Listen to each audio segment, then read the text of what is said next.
kidding. But I do. Bring it on. Want some, get some. Can I get a hell yeah?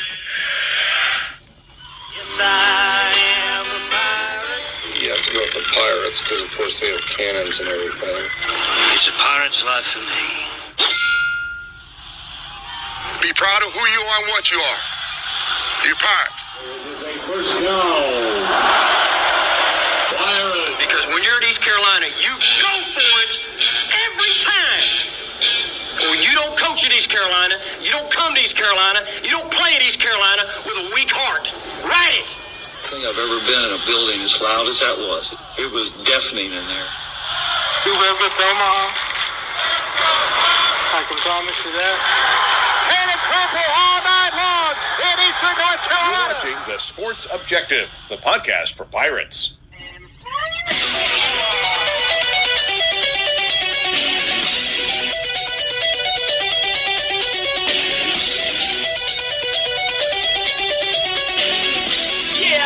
Yeah.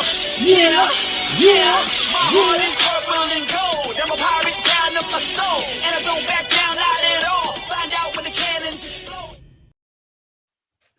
All right, welcome into the Pirate Football Playback, UTSA.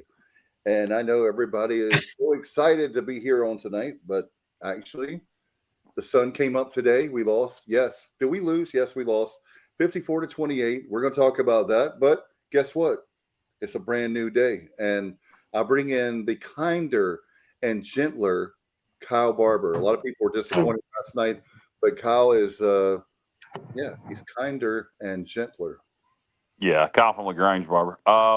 First of all, two things. One, the UTSA game yesterday was extremely disappointing, but the season's not over. A lot of football left to be played. Oh, I guess there's technically two more games left to be played, but there's a lot left to be accomplished. Is the point of what I'm saying, and we'll get into that more later. And then secondly, I do want to apologize.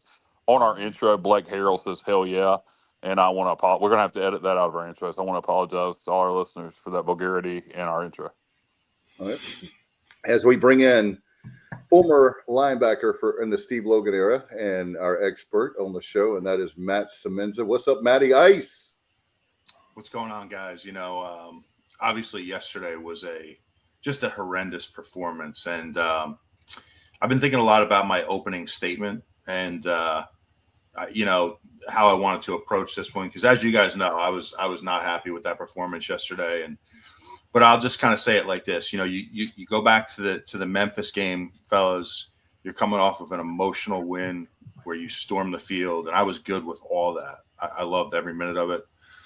But you could go two ways after that. You could either use that to propel you forward as a team and play really well and put forth a good performance, or you can basically collapse and not be prepared at all. You can't come back from that emotional high and you're not ready to play a football game. And that's what happened yesterday.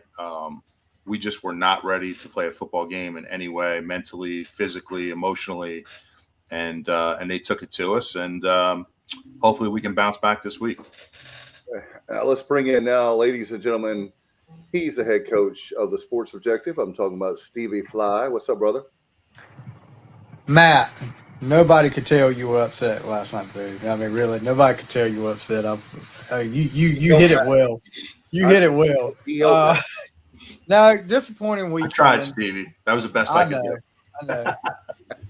Disappointing weekend, but, I mean, guys, they're coming off this emotional win, and we just got punched in the mouth from the first play. It's like a boxing match when they get punched in the mouth in the first round, and you never recover. We never recovered yesterday, and it's disappointing. Yeah, it's disappointing. Everybody, I wanted it just as bad as everybody else, but we just got to move on and get ready for next week. No doubt. As we bring in Johnny, I don't know where he is. Stats Roberts. I think you're in Virginia, right? I am indeed. I'm in Virginia. I was thinking back. I was like Matt, but not quite as upset with the Pirates' performance. I was just upset that, it's like we always get on these highs where we're so close we're so close. And then, we get smacked back down and they're like, not yet. Not yet. Whether it's baseball, basketball, whatever, football. Well, not really basketball. We don't really get close in basketball. But I thought about this. Before the season ever started, we had a preview show like many other people did. And I kind of listened to what everybody had to say. And the question was brought up, what would you consider a successful season by the Pirate football team this year when it's all said and done? 7-5. Yeah, you're right, Kyle. I think a few people said 6-6 in a bowl game and win the bowl game. I know that came up by a few people. So we're beyond that. If we win it, in Boca Raton and then win a bowl game, it's going to be a really good season, and it'll be better than last season. It'll be something to build on. And last night, it was painful, but I have some interesting takes on what I watched last night, and it wasn't all bad. Yeah, I kind of echo what Matt said in terms of not being ready and emotionally flat. But I think a lot of it had to do with UTSA. UTSA, again, I'm going to beat this horse or beat this drum, beat the dead horse, whatever. Easy now, Kyle. Easy now.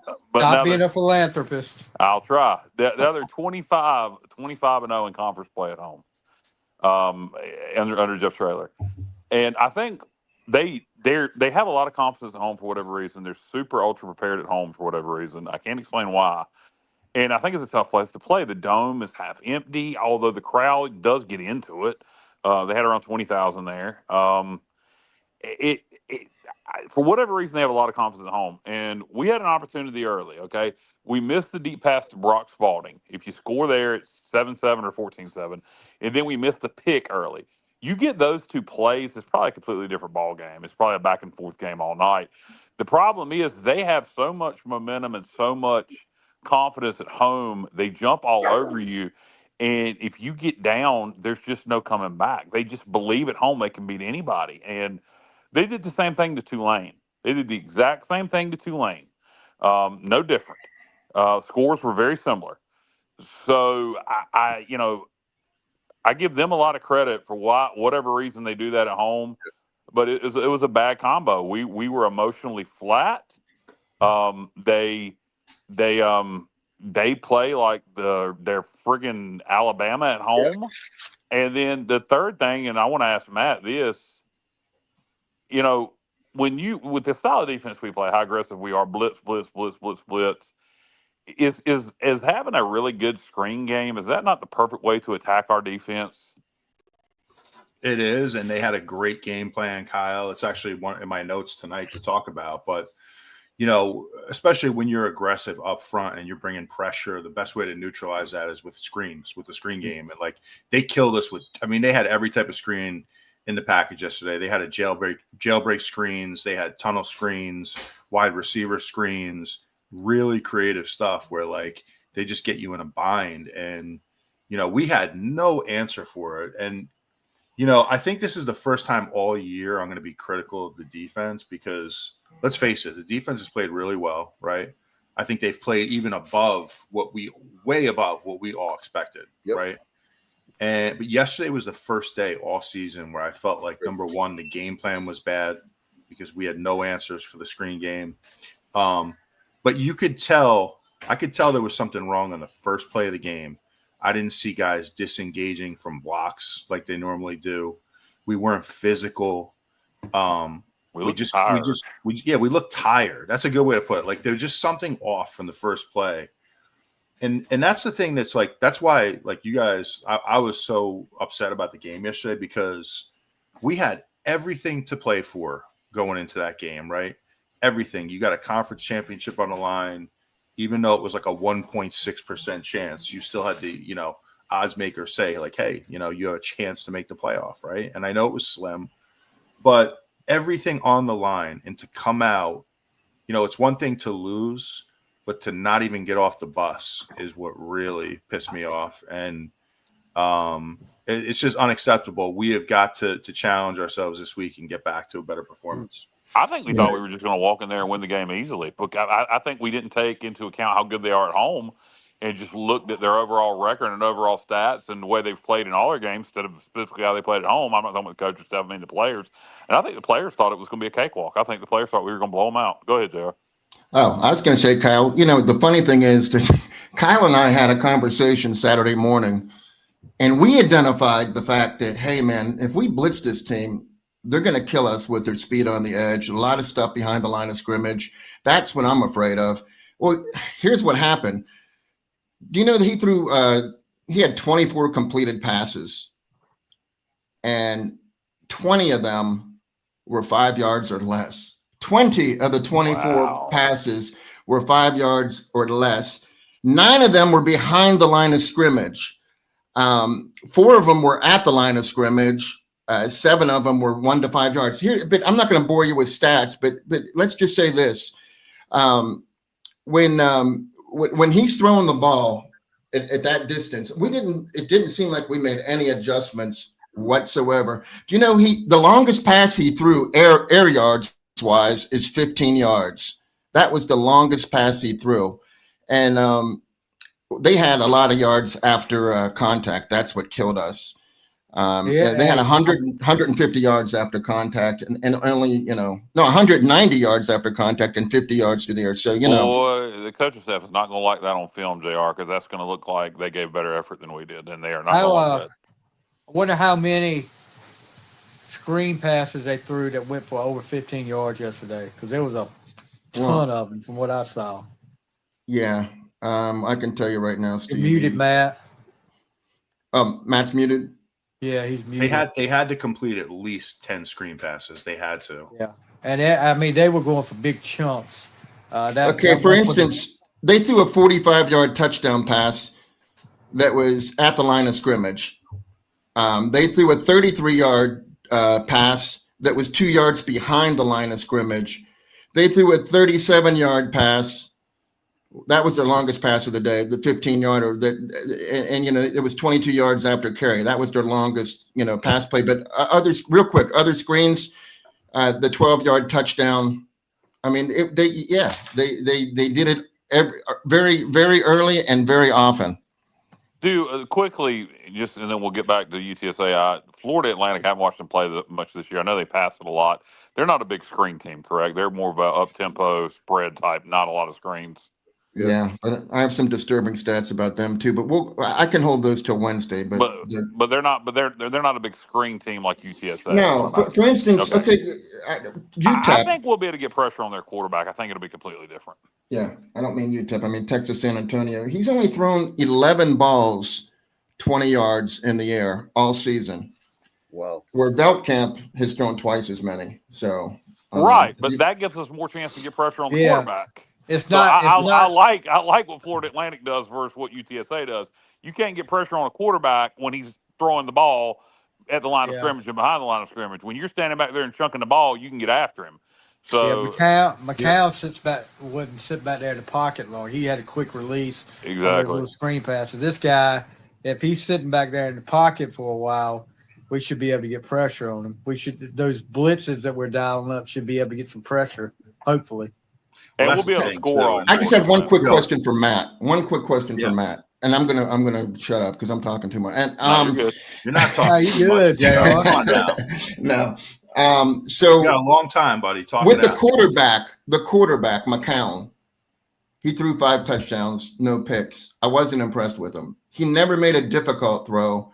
He never, made a dangerous throw that put the team in, a turnover-worthy play. That's what I'm going to call it.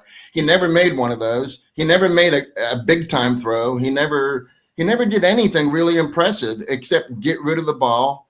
And I think that offensive coordinator was the reason. I think a lot of quarterbacks could have been successful yesterday in that offense. Yeah, and their receivers and running backs block like Lincoln Riley, Dwayne Harris era, Donnie Kirkpatrick coaching the receivers era, ECU blocking downfield. So sorry, Dave. I was just going to answer JR's question. I mean, there's no doubt about it. I mean, McCown, he's a good, solid college quarterback in that system. Like, he doesn't have the strongest arm that you're going to see out there. But he's really good at that little screen game. The best thing he does as a quarterback is his play action fake is ridiculously good. Did you guys notice how good that was yesterday? Yeah. I mean, especially in the red zone. He does a really good job with that. But look, like, we made it so easy for him yesterday. We didn't get any pressure. It was kind of embarrassing to watch, guys. I mean, like, at times we were just rushing 3, dropping 8. Other times we were trying to bring pressure. And we just did not look right. Couldn't disengage from blocks, couldn't get home. I mean, anybody could have sat back there and picked us apart yesterday. And I fully expect FAU is going to, they're going to look at that film, and I expect to see some jailbreak screens and some tunnel screens this week. They're going to try to replicate that. Yeah, I wanted to ask you, Matt. I know we're going to break down the game, but I do want to ask you about, and Stevie, being a former player, and I understand why you get upset, because you did as I've said many times, that's why we like having you on the show. You've been there, you've done that. Stevie's coach for many years. How do you, this is one question I wanted to ask you, so I don't want to forget. You have a tough day at the office. You have a game where nothing goes right for you. How do you flush that out? We talk about the 24-hour rule, where you celebrate for 24 hours, and then you've got the next opponent. How do you do that to flush this out right now and just focus on FAU? It's tough, man. It is really tough. And I'll kind of share a story with you guys. I've played in some games that did not go very well. I was a part of that Syracuse game in 1997 up in the Dome. I know you guys all are, you remember it, and we're all trying to forget that day. But I can just tell you, like, the next few days in practice after that game were not for the faint of heart. I mean, it was everybody was in a bad mood. The coaches were in a bad mood. The players were in a bad mood. We were battling, and so you're going to have a lot of guys ready to go this week. And, like, the only thing you can do is just go back to work. You got to somehow flush it, watch the film, but you got to flush it and find a way to just focus on the next one, because you don't want to let them beat you twice. That's the biggest thing. And so you got to get back to work tomorrow, in the film room. Look, everybody's beat up this time of year too. Everybody's tired. People have bumps and bruises, bone bruises, everything. But you got to find a way to suck it up for one more week and put your best performance on the field.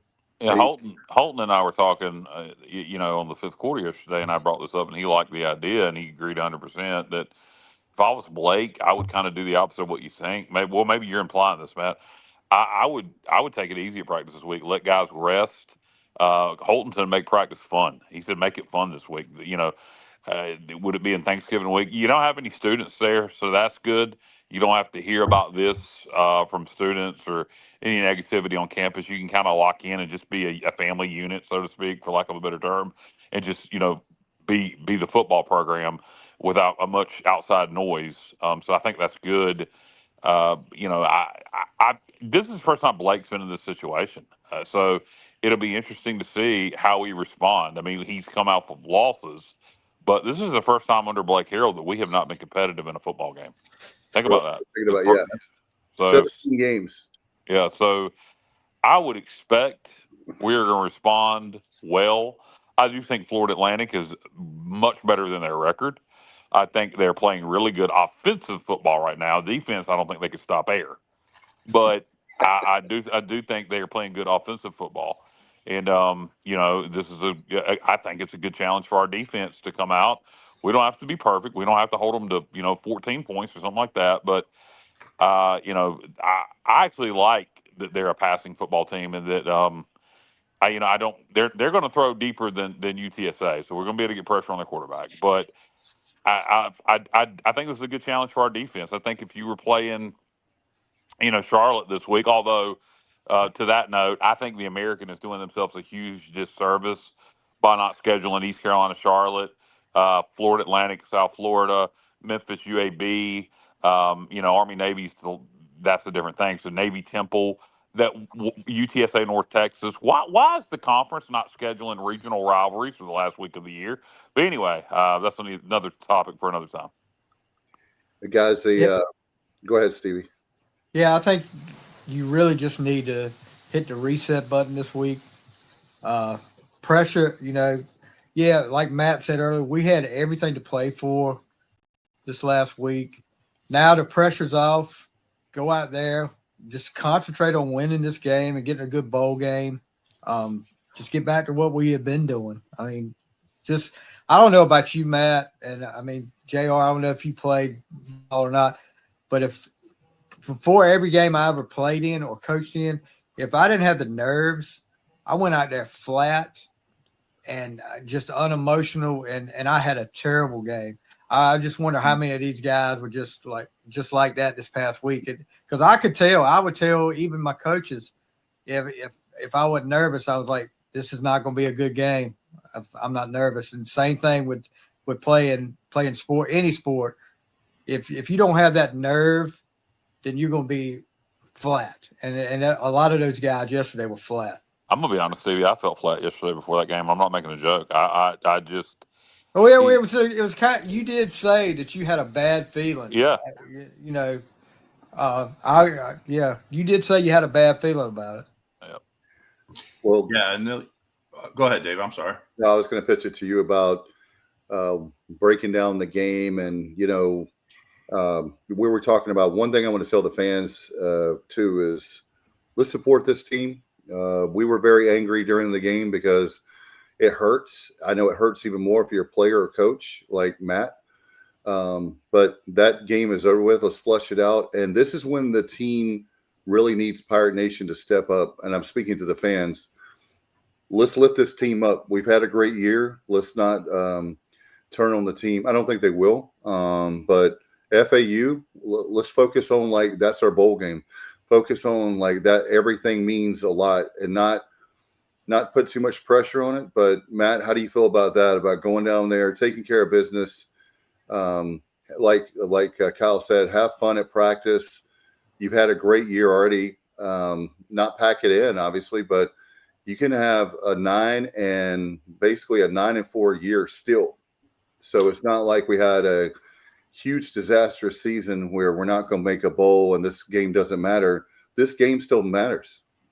Yeah, I think this is the type of week where you have to look yourself in the mirror as a program and coaches and players, because I don't think anybody performed well, particularly yesterday. And you have to look yourself in the mirror and make sure you're ready to go. And you have to be honest with yourself too. And when you look back at that UTSA film, and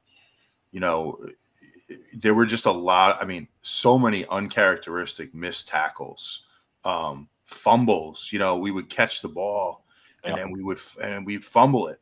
Hauser, who is, Mr. Consistency, right? 95% of the time. Overthrew everybody. Yeah, just had a rough day, man. It's tough when your quarterback, and I'm not at all. Caton's been great for us, and I'm very confident he's going to bounce back. But when your quarterback has a really rough day like that, and you're missing wide open receivers down the field, you're just, it's hard to recover from that. I just think it's the type of week where if I was the coaching staff, I would really challenge the players. Look yourself in the mirror and ask yourself what you want to do with the rest of the season, because you can still win 8 games and you still have a bowl game. Matt, do you think I mentioned earlier, I thought maybe they thought they were going to walk over everybody. Do you think it was the other way? Do you think instead of thinking they were just going to walk in there and win, do you think that they felt too much pressure after the week before, after, conference championship talks, top 25 votes, talks of, college playoffs, college football playoffs? Do you think they felt too much pressure? And now this week, there really is no pressure. It's all about pride going to get 8 wins.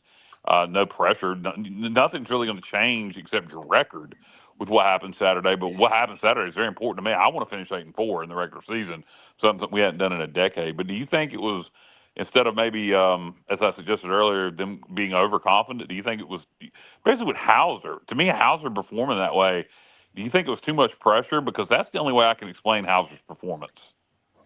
I had one. It could be. I mean, it could be a pressure. I just think for whatever reason, this is kind of the way I interpreted it, that for whatever reason, we just could not get ourselves down off of that emotional high, and from last week, and some teams can handle that, and some can't, and for whatever reason, I don't know if there were just too many pats on the back this week. I don't know what the preparation was like, but it just wasn't the same team we've been watching all year. And guys, I wanted to mention too, you look at this team, you were talking, and you made a great point, Matt, about the fumbles. And how about that catch? That was in the first or second quarter. But the Anthony Smith catch where he's got the ball and he has he's not even protecting the ball. He had the ball out with one hand, running with the football. I mean, that's easiest. I'm not saying it's easy, but for the defense, that's an easy ball to strip. It was just things like that. Yeah, he was trying to get extra yardage without securing the ball. Yeah. But there was things like that we've seen him drop passes, which is like infuriating. That one touchdown pass a couple weeks ago. To me, in that situation, Dave, he was trying too hard to make a big play rather than just securing the pass, bringing it in, and then worried about getting extra yards. I think he was trying too hard. That particular play you're talking about, I think he was trying too hard to make a big play. Stevie, let me throw this to you since you're a coach. I mean, I have never seen an offense. I've been watching football for, good Lord, 40-something years now. I've never seen an offense false start so much. I mean, there was a sequence yesterday, Stevie, where we false started 3 times in a row. I don't think I've ever seen that all my years watching football. That was late in the game, man. I can tell you, I think that was frustration. Yeah, but also I saw Justin Butt's comment a little earlier about the noise and how loud it was in there. Justin, I don't know, he was there. So, but yeah, I mean, but this has been going on all year with us too. Right. We cleaned it up a few weeks, but we've had that happen with that offense line. I really don't know, Matt. I mean, I've never seen it like that. Kyle, it could be frustration at the end of the game, but we've had it happen in so many games. Yeah, but not 3 times in a row, I wonder. Yeah. Hey, but you know what the worst part about the whole situation is the timing. Like when we did it, I mean, we did it in the first quarter when it was 3rd and 1. Yeah. Yeah, well, don't you remember what game was it, JR, that was it Tulane that we had so many? Yeah, it was Tulane, Stevie. We were down in their red zone. We were in their red zone, right? And then yeah. So we had a 3rd and 1 false start, and we were, I think, we were in their territory for sure. And then we had a 3rd and 2 on their 24. Then we had another 3rd and 2 false start, and then we had a 3rd and 7 false start, on their 27-yard line. I mean, every time we had a false start, we're trying to score. It's ruining our scoring drive. And yeah. Go ahead. I was just going to say, defense had 5 penalties too, and every one of those were either a 3rd down or a 4th down penalty, and all of them cost us. They extended drives. It was terrible. A lot of penalties in the secondary too. Defense looked tired to me and not prepared for what they were running, and I also think we didn't match up well with what they ran. But offense, I'll go back to what I said about the pressure and Hauser. You look at when he hasn't performed well. NC State, to open the season, he didn't play well until the second half. Tulane, he didn't play well. The offense didn't play well. Pressure, big time game on the road against the best team in the league. And then yesterday with the conference championships up was on the line, pressure. So I think, the Memphis game, he did play well. But I think at times Hauser and this offense kind of can't handle pressure well. And I think we saw 2 different things yesterday. I think offensively we didn't handle pressure, and I think defensively we were tired and they out-schemed us. All right, Dave, bring up Brian Page's last comment. Yeah, what's going a healthy Tegan Wilkes too. I mean, we missed that yesterday too. 'Cause he makes that defense go, especially that secondary. Well, He came back, didn't he? He was. yeah. Yeah, he did, but he wasn't right. I mean, he was not healthy. Yeah. He was not all over that field like he usually is. Yeah, hopefully he'll be good to go for Florida Atlantic. Matt, I did have a question for you. I was thinking about last night, so I wanted to ask it now. Is how much of it is, and I know everybody could say excuse. I'm not making excuses or spinning. How much of it is? Speaking of Tegan Wilkes, the guys are banged up. Everybody's banged up. I know that's probably what you're going to tell me, but like when you were talking about how slow they looked, is that because some of the guys are not 100%? Well, the guy that would have been backing up Tegan Wilkes got kicked out of the game for So that's another thing. Yeah, Monica has a good question. Well, yeah, and then Paulk had to play. Who would have normally been the third free safety. Yeah, he played at the end of the game, Monica. You probably had turned it off by then, but he played secondary. He did earlier in the game. Okay, I don't remember. No, I'm talking about at the end of the game. He was in the secondary. He also punted. He punted also. Monica, keep asking the question. But I don't know. I hadn't seen Monica up here before. She's asking some good questions tonight. Monica's she's been up here, and she also calls into Pirate Radio. That's who that is. Yeah, she did. She had a good call on fifth quarter the other night. You want her number, Stevie? Oh no, just let her keep calling fifth quarter. I'll listen to her. All right. Let's keep it. Yeah. So, like JR. Actually, I wanted to ask you. And I'm sure you don't have this in front of you, but this would be an interesting stat. And for the new people tuning in tonight, JR is our master stats guy. But do we have to lead the country in false starts? I'm.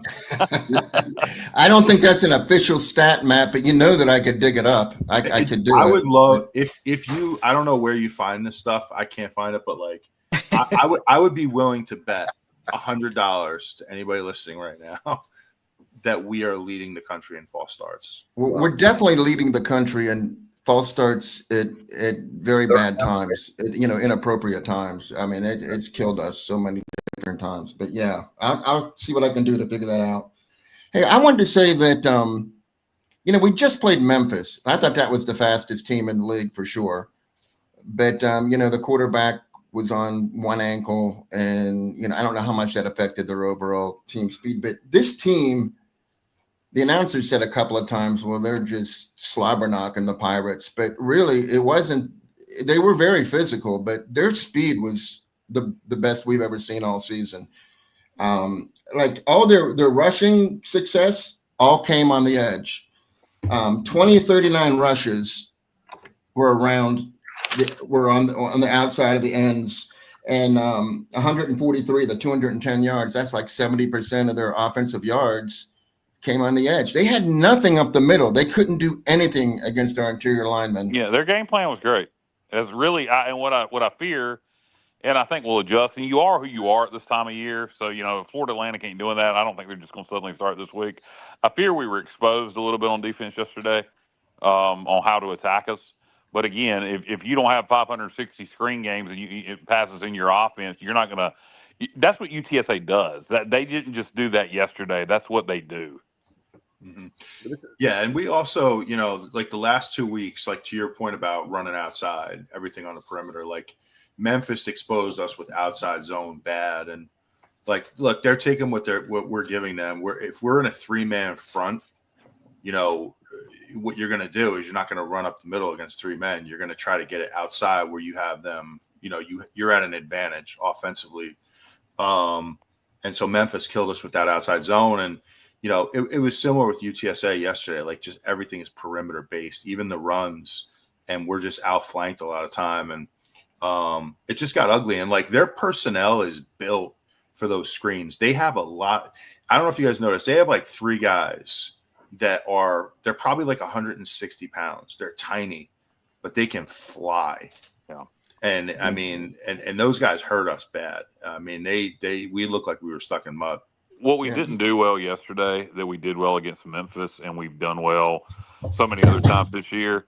It's okay. It's okay to give up a big play, get beat on the perimeter when you lock it up in the red zone. And we did not do that yesterday at all. And that's why I go back to we look tired because Memphis, yeah, they had a lot of yardage, but 24 points, or 27 points, and that's fine. I will sit here tonight and put a crisp $100 bill on, and I hope I don't have to eat my words. But if we give up 27 points to Florida Atlantic, we're going to win the football game. Hey, Kyle, it's funny you bring up 27 because prior to this Roadrunner game, the defense has never given up more than 27 points. Yep. BYU scored 34, but one of them was a defensive touchdown. No, we've never given up more than 27 points before. That's what was another thing that was so frustrating. Exactly. And unless we have another game offensively like we did this past week, I feel really good about the Florida Atlantic game, despite what they can do on offense. I think it's going to be a bit of a shootout. But I just, again, if we hold them to 27 points next week and we're not sitting here victorious, I'll be shocked.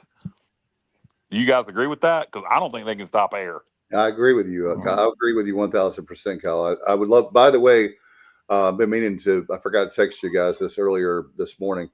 Have you guys seen a line so far for the game? Yeah, 6.5 or 7, depending on where you bet. Okay. All right. So just Pirates. curious Yeah. there. Hey, Kyle, I do want to say one thing. It's Groundhog Day, though, all over again. I didn't expect to find this. I really didn't, because Veldkamp, he leads the nation in interceptions thrown. He's thrown 15. Mm-hmm. And, I'm thinking, so I did some splits on him, home and away. It's the same thing. We're doing the same thing again. Here we go. So Yeah, but they're not winning at home. Well, they're 3-2, and one of their losses was yesterday against Connecticut. They could have easily won that game and been 4-1 at home, but their only loss coming against Memphis. But here's the thing. They've scored 44 points at home, 21 on the road. They're -3 turnovers on the road and even at home. And with Veldkamp, 13 touchdowns, 2 interceptions at home, and 11 touchdowns, 13 interceptions on the road. So it's not quite as extreme as Texas San Antonio. But again, rushing touchdowns, 11 at home, 2 on the road. So, give me their 3 wins at home. Okay, it's Florida A&M. So that's a disqualifier. I get it. I think Temple and FAU. Temple. They beat themselves yesterday against Connecticut. Yeah, but no. They played Memphis. I don't have that right on, but I'm pretty sure it was Memphis. I don't know. I'll look it up. You talk amongst yourself. I have too many notes here. I can't. Okay. What was? Oh, go ahead, JR. No. I wasn't talking. I'm looking. I'm trying to get this information for Kyle. I'll tell you. I thought what was going on with Jeff Traylor yesterday. I mean, I guess he was upset about last year he felt like there was some kind of cheap shot. I'm convinced Jeff Traylor is a homosexual. Well, I'll tell you this: he acted really soft because there were no cheap shots on McCown last year. I'd like to go back and watch that game just to see it, but I guess they kept harping on the picture when we hit him clean hit, and he got his helmet knocked off. If I remember right, his helmet came off several times during that game. I don't think it was just that hit. I think he was having a problem with his helmet or something because he had to come off the field several times last year. But he was crying. He took about that. all He week. took that as a motivational factor all week with his team, and it worked. Obviously, it worked. And I'll tell you, I thought there were some cheap shots on Hauser late in the game too. There was one where he slid and he got hit while he was on the ground, and somehow a flag wasn't called. But I was happy to see Hauser get out of that game because I really think that they were trying to take. They were after him. They were. I would have taken him out. Quickly, I want to say this. I'm gonna come back to that. Their 3 wins at home are against Florida A&M, UAB, and Tulsa. So the Tulsa win was pretty dominating. So that one is quality. But Florida A&M and UAB ain't exactly scaring me. So that's FAU's 3 home wins. That you want to talk about something that I disagree with the coaching staff on. I would have pulled Hauser at the beginning of the 4th quarter. They were trying to hurt him. It was obvious. And there was absolutely no chance of us coming back in that game. So completely stupid for the coaching staff, and it's the first time I'm being this critical on this particular coaching staff about anything. But having Hauser in that game in the fourth quarter, the way they were taking shots on him when the game was out of hand, they finally pulled him with, I don't know, about 6 minutes to go in the fourth. He would have never stepped foot on the field in the fourth quarter. Particularly when you got the young kid that we put in, that whatever his name is, I can't think of it right now. That played Ditto. That played the board. Then you could have put in Mike Wright. So I do think that was a huge coaching miscue by Blake Harrell and JDB leaving Hauser out there in the fourth quarter. I disagree, only because I feel like they were trying to make it respectable, and they were definitely taking a risk with Hauser. Was that worth the risk? Because a non-winnable game. But I mean, come on, Kyle. No, I don't get it. Make it respectable. You should have done that in the first half. Respectable. Don't kick onside kicks repeatedly when you're down. If you were worried about making it respectable, you either win the game or you don't. I mean, it's not worth getting your quarterback hurt to make the score look pretty. Well, I didn't care so much that he was in there, but I don't know why we were having quarterback design runs. That bothered me too, man. Well, you control that late in the game. That was kind of my biggest issue. Was like, all right, fine, keep him in the game, whatever. Let's try to find some rhythm, but we don't need to be running him on design quarterback draws when they're trying to cheap shot him. I would argue, Matt, a little bit there. At least in that situation, he controls the contact a little bit. When he's back there in the pocket, he doesn't have any control of that contact. Well, go ahead, Dave. No, I was just going to say I agree with you guys, because for me, the coach, like you said, Kyle, what I want to ask the coach is, what are you complaining about? Last year is, guess what, sir? Last year, I would say, sir, look at the scoreboard, because you're way ahead up on us. And so everybody's talking about that. We have a game called football. And if you don't like it, play another sport. I'm just so sick and tired of hearing about targeting, and it gets on my nerves, especially when, not to go down a rabbit hole, when they don't know how to call the targeting call. But anyway, targeting is a joke. Targeting is it is. These targeting rules are hurting college football so bad. First of all, the targeting call, was it McKinley yesterday that got called on targeting? Yeah, it was. That to me, that's a questionable call, and I'll tell you why. Like, you're a safety, right? And when a receiver catches a ball who's on his way to the ground, all right, you're supposed to finish the tackle, but you can't go anywhere near the head, or they're going to flag you. I thought he got his head to the side, and I thought he used his shoulder. Now, did it appear to be a little bit high? Yeah, but that's just football. Like, at a certain point, you have to let guys play the game. And, again, I say this all the time. All right, all the time. But the first targeting, you should not get kicked out of the game. Amen. You should get the penalty and a warning. If you get targeting twice, fine, kick him out. But that was very questionable. Come on, Yeah, to me with targeting, and the Pays is correct. That's what Trailer used as motivation. I guess whatever you can use it. It worked, so props to him. But I think with targeting, I think if it's not egregious, I think that's when it should be called. If it's clearly helmet to helmet, if it's clearly, somebody's head hunting. But in that situation, no. If he's leading with his shoulder and it just happens to make head-to-head contact because the receivers are going to the ground, I don't think that should be called. I think you've got to adjust the targeting penalty. I think we've gone too far with the protection over concussions and CTE and all that. I think we've come a long ways with equipment, and you're not even hearing much about CTE anymore. Which I guess some people could say, hey, these rules are working then. But I think it probably has more to do with the improvement in helmets. No doubt. And also the fact that, anyway, that frustrates me. And, it is what it is. I'm going to flush the game out. I did want to, did you guys have anything else on the game as far as breaking it down or talking about it? And I was going to tell Kenny, he's to circle the next UTSA game in Greenville. Unfortunately, that'll be in 3 years. Yeah, we don't You get got a that. ways to go. You got a ways to Yeah, go. we don't get that. Really? I'm still circling it though. I'll don't wait. play Yeah, them for 3 we don't years? play UTS. They come off the schedule for the next 2 years. So. I know. I'll wait though. Like, I'll and that's wait. something else. JR's gonna go out there and get him himself and listen to him. I'll wait though. I'll wait. Hey, Jeff, Hey, oh, go ahead, Dave. your autograph. Hey, Jeff, can I get your autograph and then just punch him in the face? But anyway, the Violence. yeah, just I had one more thing about the game. ahead. I don't want to go without, a lot of people said we gave up. And I think by watching that game, you could identify either people were exhausted or they were given less than 100% effort.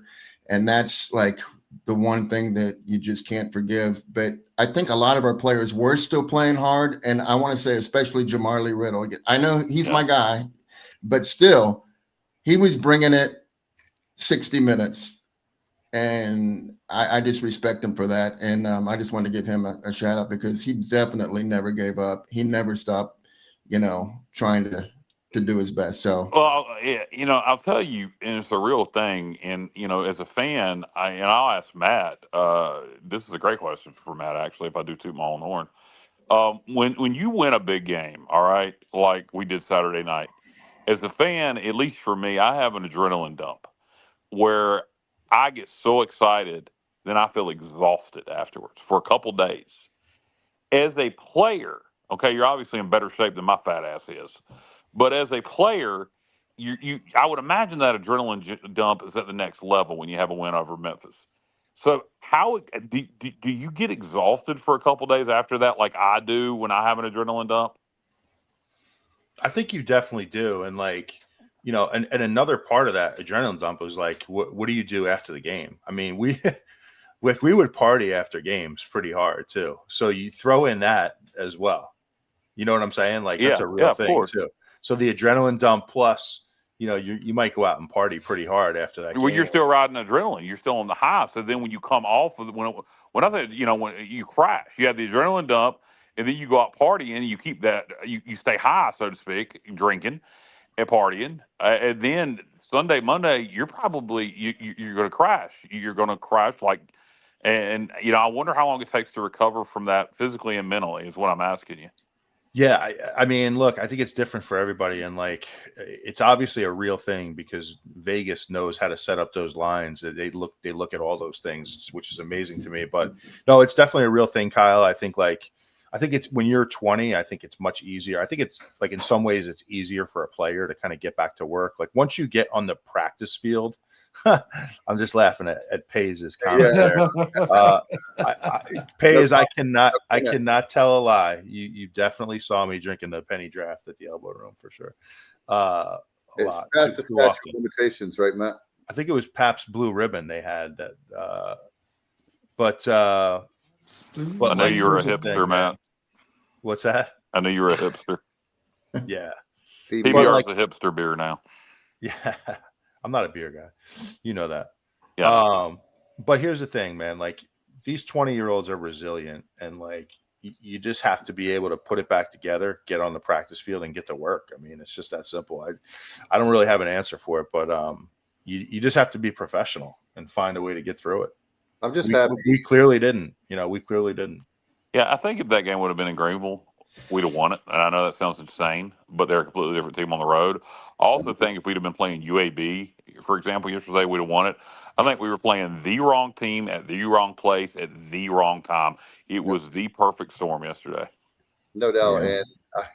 And nothing went our way. Every 50-50 went their way, every one of them. And people say, well, you don't blame the referees when you lose by 34 points. And I'm not blaming them, but I mean, they definitely we're pretty bad at the beginning of the game. Yeah, but it always happens that way for UTSA at home. I mean, everything goes their way. Every call, everything. I mean, you really have to start wondering why that is beyond just their performance at home. Why does every call seem to go their way at home? I don't know what's in the water in San Antonio. Maybe they have some of the same influence UTEP has, Matt. Hey, Matt, with their major donors. Yeah. Hey, Matt. South of the border. You remember when, for the NBA fans out there, I used to always hear about how Michael Jordan and the Bulls, and they're talking about the 90s Bulls, obviously, not now. They always get the calls. They always get the calls. And, at some point, you just have to say, they're a good team. And sometimes, yes, Michael Jordan would get calls and you're like rolling your eyes like, wow, you're going to get that touch foul to Jordan. But they That won was the games. that was all those Knicks fans. Yeah, but the thing about the Wait a minute. Bulls I is wasn't trying to Easy now. Easy I now. wasn't, the thing about the Bulls, there. the Bulls were good on the road and at home. Yeah, Bulls are good This everywhere. UTSA team is for 4 years now since 2020 have been unbeatable at home in conference play in the American and Conference USA. Yet on the road, particularly this year, they're horrible. And it's not like a FAU situation where you can look at the schedule and go, well, look, there's why. They're beating good teams. And, this year alone, they blew out Tulane, they blew out East Carolina, and they blew out a decent Rice team. Yet they can barely beat Charlotte on the road. That's their only road win this year, is at Charlotte. And it wasn't impressive. It's inexplicable. Inexplicable. Yes, Stevie, I'm a philanthropist. Philanthropist. Yeah. So I'm going to say this. Are you? I know that I'm not happy with the loss, but aren't you happy, Matt, being a former player, Stevie, being a coach, the fact that you have a situation now where you do still have a game, where you still have a game. What I'm saying is you still have one more game before the bowl game. So it's not like we got blown out in a miserable fashion, and then you got to turn around and play the bowl game in a few weeks. Yeah. Definitely. You got a chance to answer the bell. I guess You got a chance to make that a blip on the radar screen. Exactly. Make people forget about that game. You played 10 good games this year. Yeah. I mean, it's just like I said last night, one game doesn't define this season. There's good teams out there that have this happen to them before, but we just laid an egg yesterday, guys, and we're gonna bounce back this week. We're gonna answer the bell this week and get on a roll and go into whatever bowl game we get to. All right. Speaking of which, let me ask you this. Let me just comment on that really quick. Okay, go ahead. I'm sorry, Dave. We were talking at the same time. We got a little lag here. If we don't win this game, I feel like this season is a complete failure. I really do, because I won't go that far. When you're in this position, coming off that Memphis win, I think to lose 2 straight would be a disaster. And here's the thing, like my goal is the conference championship. That's another reason why I was so aggravated yesterday, because look, I think there's always something to play for. You can always find something to play for. But that was a tough pill to swallow, losing out on an opportunity for a conference championship, especially in that fashion. Like, again, it's one thing to lose, but it's another thing when you just don't get off the bus to show up to play a football game. And that was the part that was tough to swallow. And I just hope, man, like this is, to me, like this week for the coaches is all about, like, look yourself in the mirror, players and coaches, challenge yourself to do better. Because this is a game you have to win, in my opinion. Like, I just feel like the season will be a total disappointment if you lose this game. Well, it'd be a disappointment. I wouldn't say it would be a complete disaster, but if you lose 2 in a row to close out the regular season, you limp into the bowl, and then the bowl becomes a must win. So you don't feel like the season was a complete disaster, because then you don't want to finish 7-6 when you had the opportunity for 9 wins, or 10 wins last week. But yeah, I didn't play the game, but I can tell you, to me, this game is no less important now, no less at all. In fact, I won't say I would want it even more, because obviously we'd be in position for potentially a conference championship had we beat UTSA. But to me, I have in my head, and I don't know what you guys' criteria are, but I try to be realistic and look at history. And to me, 8-win regular season, so 8-4, 8-3 back in the day, is what I consider special season at ECU based on history. like I said, we've only had 5 of them in the last 25 years, 8-win regular seasons. So we have a chance still for this to be a special season, win 8 games in the regular season, win 9 games for just the 4th time in the last 25 years if we win our bowl. And also something else that people haven't, maybe not even don't realize. If we beat Florida Atlantic, this will be our best record in American Conference play ever. Ever. We've never lost fewer than 3 games in American Conference play. Correct. And by the way, Matt, to your point, I'm glad you said what you said. I had a friend of mine call me, and he said he was happy to hear what I had to say because he's saying to him, knowing what we know about this team and what they were so close, right? He says he feels, if hypothetically speaking, if we lose this week and go 7-5, he said, dude, that's mediocre. He said, we're better than that. And he said, why are we, he said, as a fan, he's just saying as a fan base, we need to, like Matt's saying, I want to hear, this is one thing I'm going to say to the administration. We don't say enough. I'm trying really hard to be constructive when they hear me say administration. Like Matt said, please mention, and Kyle said it before too, please talk a lot about we're after winning championships. We don't ever, you don't hear that anymore. You don't ever hear about conference championship. And let's get the donors out there that when people say they don't want to, here's another thing. I don't like the fact that we're losing players, or I don't like the fact we're losing games. Well, guess what?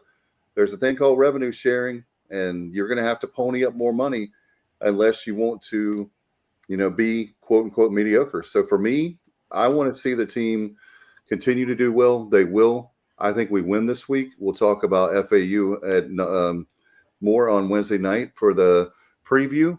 But man, if we lose this week, it will be tough. As far as, I don't think it's a disaster season. It's just very disappointing. Disappointing. Yes, that's the word. Yeah, hugely disappointing. And I think if you finish 8-4, you go 9-3, or bowl game regardless. If you finish the regular season 8-4, 2 losses in conference, Blake Harrell can go out there on the recruiting trail, in the portal, and on the Pirate Club trail and talk, hey, we're this close to winning and playing for a conference championship, which means we're this close to potentially making the playoffs. You can use all this. And, winning this coming week keeps all those talks alive. There's many years going 7-2 in conference play, or is that too many conference games? Going 6-2 in conference play will get you in the conference championship game many, many, many years. Yeah. Can you throw that comment from Kenneth? Sure. Kenneth makes a good point here. I mean, those bowl games have no appeal to me, honestly. Like, I don't know. Maybe I'm just, not looking at it right, and you guys feel free to disagree with me, but like, I'll say this, Matt. I look at where we were 2 years ago. Correct. And where we are now. I mean, we could be up here talking about a 2-10 team instead of, these guys, do I want to be in a better bowl game than what we've been in? Yeah. I mean, but last year we beat NC State in the Military Bowl. We didn't play a MAC team. That was great. And who knows what we'll get this year. I think Kenny's comments, I think what he was trying to say is if we finish 7-5, that's I agree. I know what he's saying, but I'm just saying, look at how far we come. I mean, just this one game, I hope doesn't really sour everybody on how the progress this team has made. I mean, exactly. Stevie, if we beat Florida Atlantic this week and then go win our bowl game, this game will just be a distant memory. And in terms of who you play in your bowl game, as long as East Carolina's on the field, the game means something to me. And if we're playing, look, if we take care of business against Florida Atlantic and go 8-4, and they throw us in Myrtle Beach against, a Sunbelt school or a MAC school, then I want to go win that game and get the 9 wins. Now, there are a couple of MAC schools or Sunbelt schools I'd be excited to play in Myrtle Beach. Appalachian State, if they beat Arkansas State, suddenly could be bowl eligible. That would excite me. Marshall would excite me. So I'm not going to say that none of these schools, like you put us on the field with App State or Marshall, and you ain't fired up, then something's wrong with you. So there are a couple of those Sunbelt schools. Same with ODU with the season they've had. any of those three in Myrtle Beach, if we beat Florida Atlantic and we're 8-4, I'll be fired up to play them. JMU's another one. So if you can't control who you play in a bowl, and I think what he was talking about finishing 7-5. Look, if we go handle our business against Florida Atlantic, finish 8-4, I think there's a real good shot that we'll be in. I don't think they'll send us to Annapolis again, but I think there's a real good shot that we'll be in Boston against the ACC, that will be in Tampa against the ACC and the Gasparilla, thank you, or Birmingham against the SEC. I don't be surprised if you see, whoever's in Birmingham. All right, our bowl situation just quickly, and we'll talk about this more next week. But so we have 4 guaranteed spots. That is Military, Fenway, Hawaii, and Military, Fenway, Hawaii. What is the 4th guaranteed spot, Dave? Let's see. We have Fenway, Military, Gasparilla, and Hawaii. No. We have 4 guaranteed spots. Yeah. I can't remember what the 4th guaranteed spot is. I'll have to go look. And then we have 8 other bowls that we get 4 spots in. So we have 8 bowls. Okay, 4 were guaranteed, and then the other 8 we get 4 of. I can't think of what the 4th bowl is that we're guaranteed. Gasparilla is saying Armed Forces Bowl. Armed Forces. B-Pays is correct. So there you go. The Serpro Armed Forces Bowl is the 4th one. So Serpro Armed Forces, which I believe is against the Big 12. The Fenway Bowl, which is against the ACC. The Military Bowl, which is against the ACC. The Hawaii Bowl, which will probably be against Hawaii, is against Mount West, and Hawaii will probably stay home for that. And then we have 4 bowls out of 8, and I cannot name all 8 of those, but I can tell you some of them. Gasparilla, Orlando, Boca Raton, Myrtle Beach, Birmingham, and then there's a couple others just on that list. So that's, so there's opportunities to play Power 5 opponents in these bowl games, or some interesting Sunbelt opponents like App or Marshall. The Hawaii Bowl would interest me if it was Boise State. I have no interest in going to play Hawaii at Hawaii and calling it a bowl game. How ironic would it be, guys, if we got Wake Forest in a bowl game this year? I want LSU in Birmingham. Oh, I would love Wake. I would love to play Wake. Give me LSU in Birmingham. I think LSU's not going to give 2 craps about playing that bowl game. Half their team. Lane Kiffin might be there. That's fine. Audition and talent. Oh, good point, Stevie. Good point, Stevie. I'll say the Gasparilla to me is attractive just because of that location. I think Tampa is a really easy city to get to, big airport. I think we'd bring a lot of fans to that. Obviously, you get the weather, and I think you get a pretty good opponent. I'm kind of hoping for Gasparilla. Kenny said Armed Forces against TCU would be attractive. The only problem with that is basically a home game. Yes. TCU has tanked as the season went on. Yeah, they have. I don't think that game. Is it the Armed Forces? There's 2 bowls down there, and I got to get them straight in my head. He said Armed Forces. It's called the Surf Pro Bowl now. Is that the old Armed Forces, or is that something else? I think it is. I think it's the same one. One's played in Fort Worth at TCU Stadium, but then one's played at the old Cotton Bowl Stadium. So I'm not sure which one. We have one of those 2, though. Kenneth says Gasparilla against FSU or Clemson. Boom. That would be awesome. That would be amazing. Part of me wants to play Appalachian State in Myrtle, even if we go 8-4. No, we owe App State, dude. We owe App State so bad. I'd be fired up for that. I think the point is, just judging by the comments coming in, Matt, and you're a former player, so let me ask you this. So I think what they're saying is what the bowl game means something. Yes, we all want to go to the bowl, and I'm going to go to what bowl if I can. Hawaii is out for me. I don't have that kind of money. But I will say that what was great about last year was you go Annapolis. We had a lot of fans like Matt when we were talking about. All of us came together, different, points in between. We were all there. And you beat a NC State that, we're like, wow, that's a great way to end the season. When the Charlotte game, we were It was so epic. All right, here you go, guys. This is their exact bowl lineup. Okay, you ready? All right. So the first pick goes to the Gold Bowling Military Bowl. They get first pick this year. The second pick goes to the Lockheed Martin Armed Forces Bowl, which is played at TCU Stadium. The third pick goes to the Fenway Bowl. The fourth pick goes to the Hawaii Bowl. Then we will send 4 teams to one of these 8 bowls. The Scooters Coffee Frisco Bowl, which is in Frisco, Texas. The Boca Raton Bowl, which is in Boca Raton. The Cure Bowl, which is in Orlando. The Montgomery Bowl, the Union Mortgage Gasparilla Bowl, which is in Tampa. The Myrtle Beach Bowl, which is obviously Myrtle. The Serve Pro First Responder Bowl, that's the one at the old Cotton Bowl Stadium. The New Mexico Bowl and the Birmingham Bowl. Those are our bowl ties this year. So no Montgomery, thank God. So Power Five opponents. Off the top of my head, it would be Birmingham, the First Responder Bowl in Dallas, the Armed Forces Bowl in Fort Worth, the Gasparilla Bowl in Tampa, and the Military Bowl, the Fenway Bowl, and so that's it. And then the rest of them would be group of 5. So if we win, if we beat FAU, or do we finish third in the conference? Yes, yes. So would it be a tie? Memphis beats Navy. Memphis has to beat Navy. And it's not order of finish. It's who picks first. I mean, theoretically, the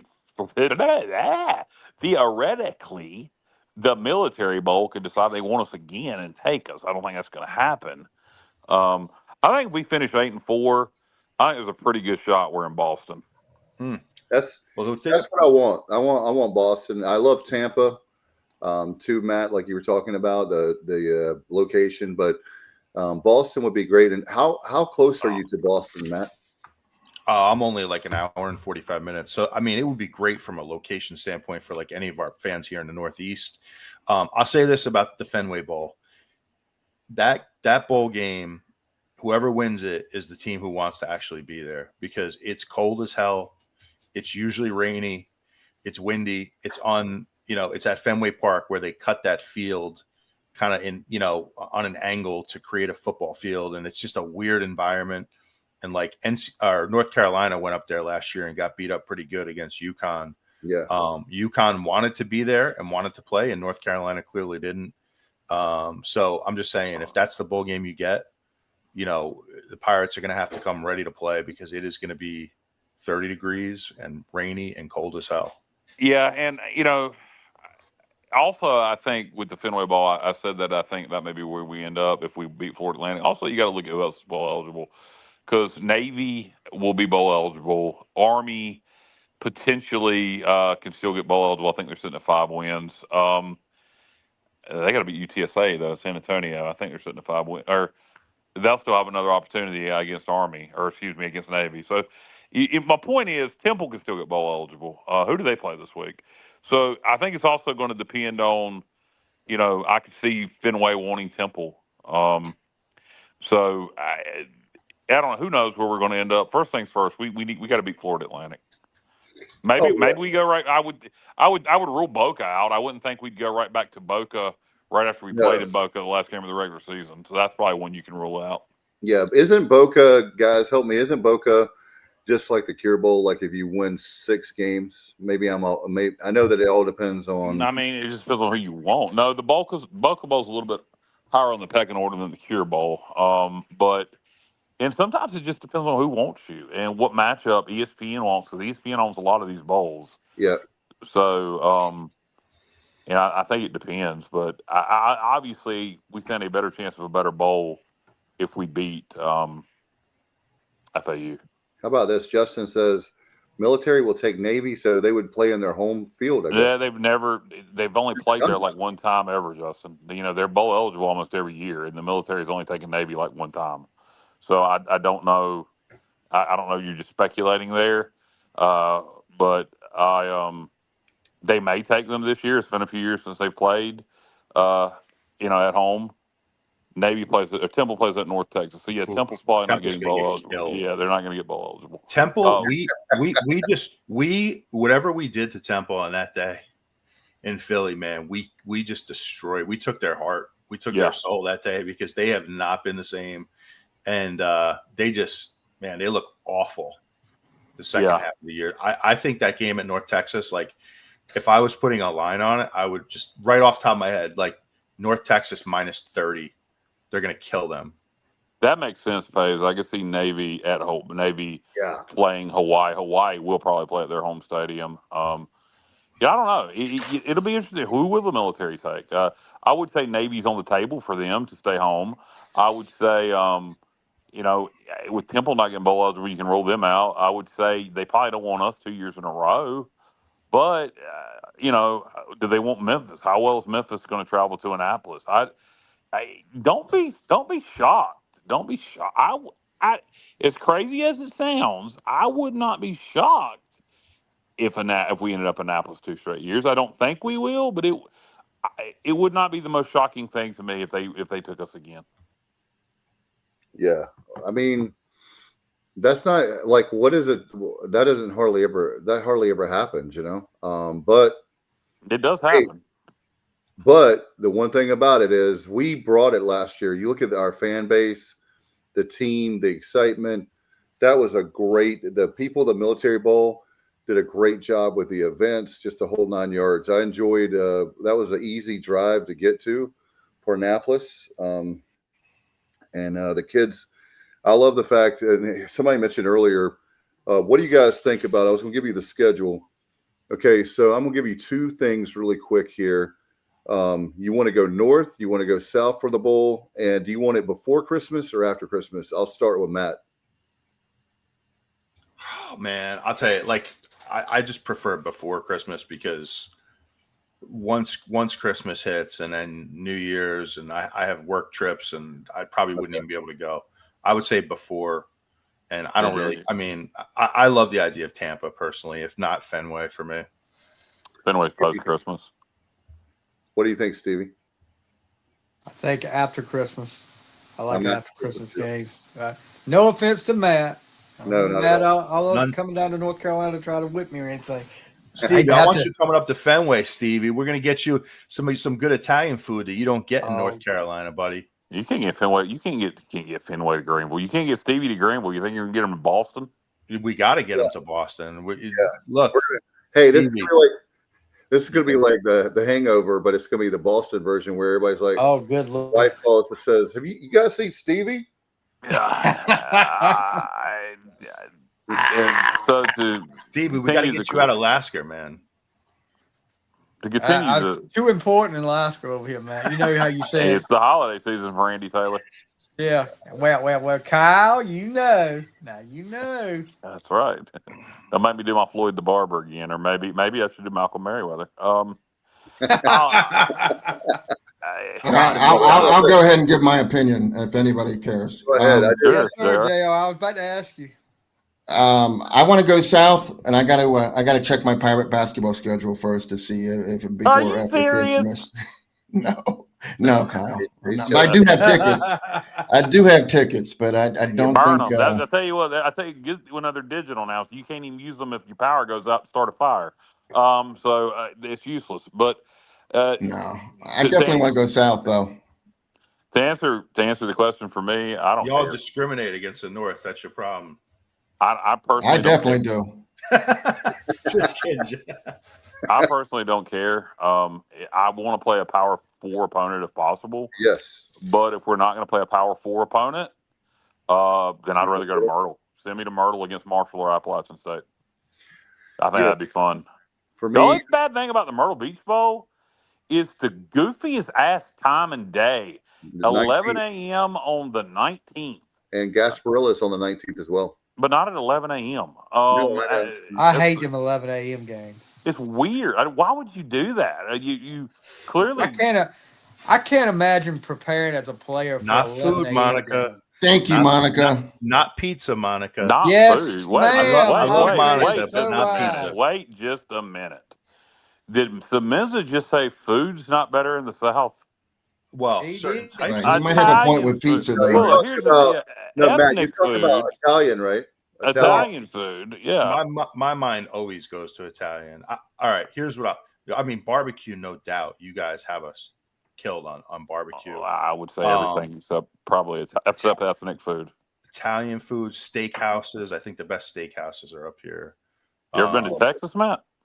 Man, I'm not a Texas guy. Really? Yeah, I'm not a Texas guy. Seems like you would. Here's a great one. If we play an ACC, SEC, or Big 12 school, I'm happy. I think that's true for a lot of the fan base. I think that if we play Fenway and you have Duke or Clemson, North Carolina, any of the schools, and could we play NC State in the Fenway Bowl? I doubt they would do that. Anything is possible. I would seriously doubt they would play. We'd play them again, but in 2 years, and and what would be crazy is you would have the Military Bowl, then we played them in Carter Finley, and then you've got to go to Boston to play them again. I'm gonna my money in order. This is me guessing bowl games. If we win, I think the highest probability. This is just guessing. I think if we win, our highest probability is probably Boston. I would say number 2. If we win, I think our second highest probability is probably Tampa, and then I would say win or lose. I think third probability is going to be Myrtle Beach if we win. I think if we lose, go ahead and immediately book your hotels for Myrtle. And here you go, Kyle. Please, no App State and Myrtle. That is the least exciting possibility. And I agree. I agree. I disagree. I think App State. We owe them. They've beaten us 3 times in a row. It's an in-state rivalry. I know I've talked to other people that feel the same way. That if we play App State in Myrtle, they'd be fired up for it. So Myrtle's a close trip. It's an easy trip. App State is a team we owe, and I'm not saying that's what I want. What I want is to take on a Power 4 opponent. But I'm saying if we don't take on a Power 4 opponent, would you rather have a win over App or Marshall, or would you rather have a win over Ohio or Western Michigan? I think a win over App or Marshall would mean a little more to the fan base. I won't wait to put the 2 teams with the best record in North Carolina against each other. Yeah, I don't really want to play Wake right now. Why? I think Wake is surging. And get back to me after this weekend. Defensively, they're surging. Their offense leaves a lot to be desired, though. They play at Duke on Saturday. That could be a race to 20 points in that game. Yeah. They have Charlotte's old quarterback, Purdy, and he's not lighting it up exactly.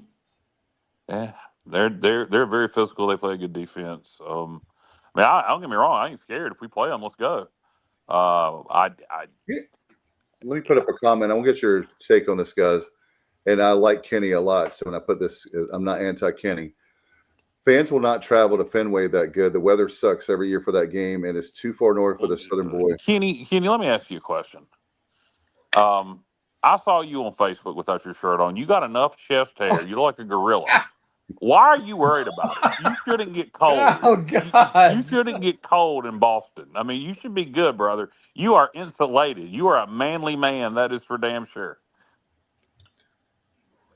I don't know Kenny personally, but Kenny. Southern Miss, we don't have the Independence Bowl this year, and neither do y'all, James.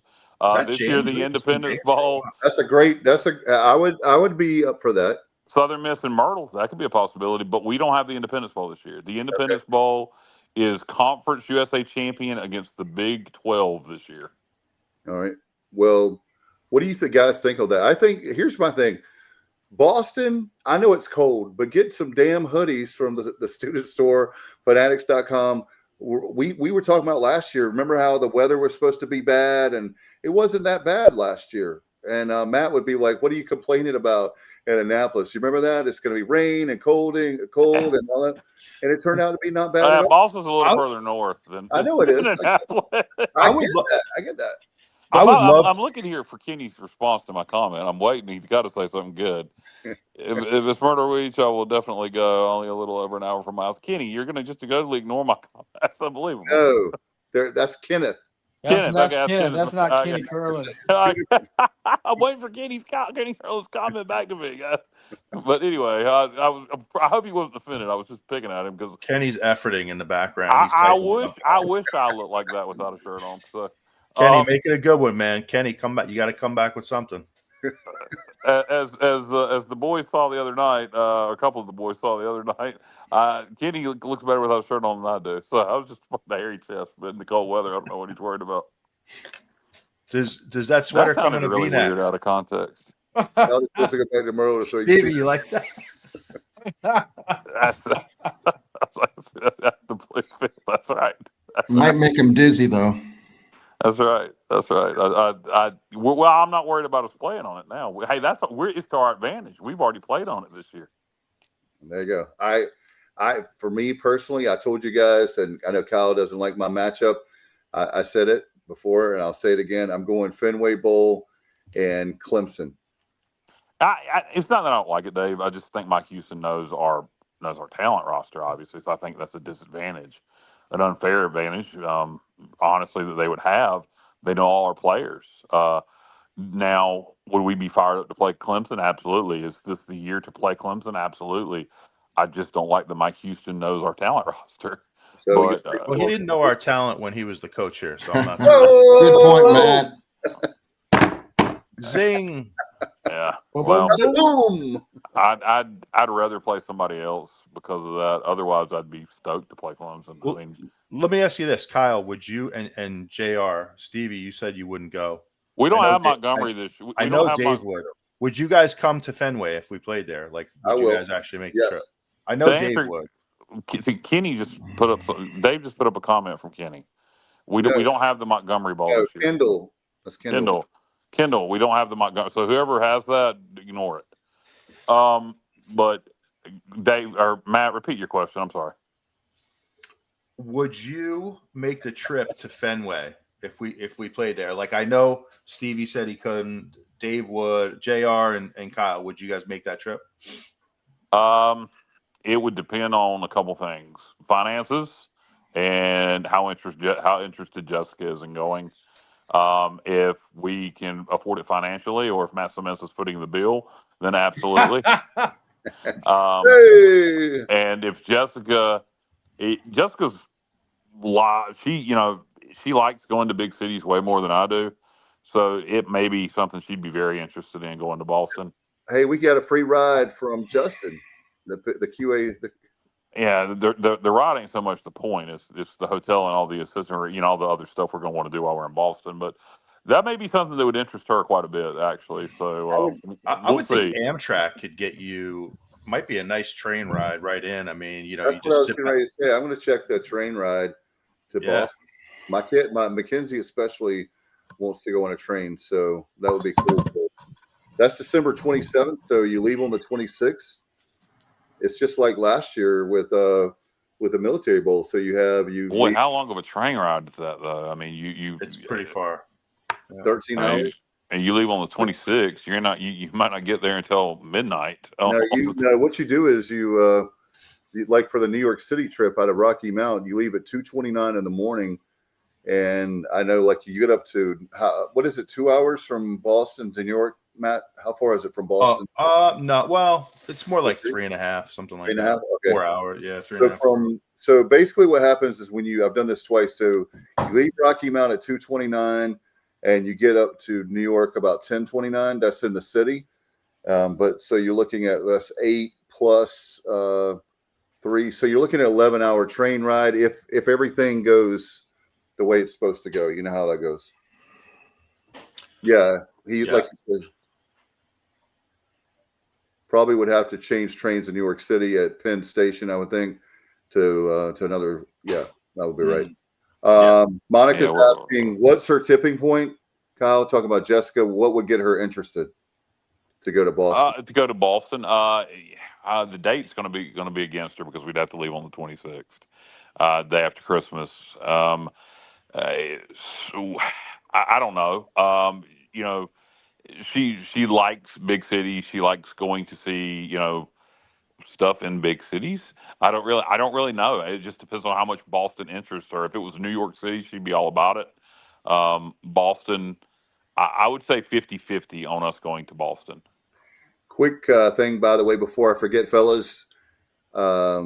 Shell's great son, Randy, played on the soccer team for Charlotte Catholic this year instead of football, and they won the state championship. So Nice. while we have a Congrats. chance, I wanted to give Randy a shout out. I mean, how many people know a state champion? But Shell from the Queen City, brother, congratulations. I can't imagine if my son won a state championship. That's pretty cool. Yeah, congratulations, Randy. Congratulations. Congratulations to Randy and Shell, and so it's a huge accomplishment. Monica says Boston is a great city. By the way, What's the date of the Birmingham Bowl? Boston is a great city, man. I actually like it more it's than Kyle. It's December 29th on a Monday. Okay, I like that. I'm supposed to go back to work that day. That would be an extended weekend. You got all weekend to get there. That is an easy. That I like that. I was going to tell you all that. I know we were there just a few years ago, but Birmingham has stepped up their game. Man, that stadium and what they have around the stadium, Birmingham was great. I loved, obviously, Annapolis last year, but I wouldn't mind. I want to go to different places, but Birmingham was, if we go there. And then, like when you said, and I want LSU. Yeah. How about this? Look at this. JetBlue, nonstop RDU to Boston. So Raleigh to Boston, $214. Oh, nice. Good call, B pays on that one if that happens. That's the way to do it right there. Oh yeah. Justin said dreams might come true. So dreams might come true. What's he talking about? Are you talking about going to Boston? You talking about Dreamland Barbecue? The bar. Oh, talking about going back to Birmingham. I can if we go to the Birmingham. If this will help anybody from the bowl committee to ECU administration, to the conference, to our fans.